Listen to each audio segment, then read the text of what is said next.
வணக்கம் நண்பர்களே. மைவி3 ஆர்ட்ஸில் இருக்கிற 71 டைரக்டர்களுக்கு வந்து ஏபி அப்ளை பண்ணியிருந்தாங்க. அது இன்றைக்கி 27ஆம் தேதி வந்து விசாரணைக்கு வருது அப்படின்னு சொல்லியிருந்தாங்க. இது வந்து கன்ஃபார்ம் ஆயிடுச்சு நண்பர்களே. நம்பரிங் வந்துருச்சு, ஃபைலிங் நம்பர் எல்லாமே வந்து நான் ஷேர் பண்ணியிருக்கேன். அதை நீங்கள் பார்த்து தெரிஞ்சுக்கோங்க. இப்போதைக்கு வந்து நம்பருமே வந்து வேகமாக தான் கொடுத்துருக்காங்க. நமக்கு ஒரு 2 மணிலேருந்து 3 மணிக்குள்ளே என்ன அப்படிங்கிற வந்து ரிசல்ட் வந்து கிடச்சிரும். அதனால் வந்து யாரும் வந்து எந்த ஒரு பதட்டம் அடைய தேவையில்லை. மேலும் வந்து பார்த்திங்கன்னா யாருமே வந்து ரொம்ப அதிகமாக ஆர்வத்தை வந்து வளர்த்துக்காதீங்க. எதுக்காக நான் சொல்கிறேன்னா, நாளைக்கு வந்து பார்த்திங்கன்னா பயங்கரமாக மழை பெய்யும் அப்படின்லாம் சொல்லியிருக்காங்க. சென்னையில் தான் வந்து விசாரணை நடக்குது. மழை எந்த அளவுக்கு இருக்க போகுது அப்படிங்கிறத வந்து உறுதியாக சொல்ல முடியாது. ஏன்னா இயற்கை அதை வந்து யாராலும் தடுக்க முடியாது.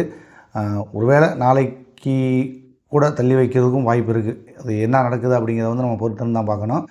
எதுவாக இருந்தாலும் ஒரு நல்லதே நடக்கும் அப்படிங்கிற ஒரு நம்பிக்கையோடு நம்ம காத்திருப்போம்.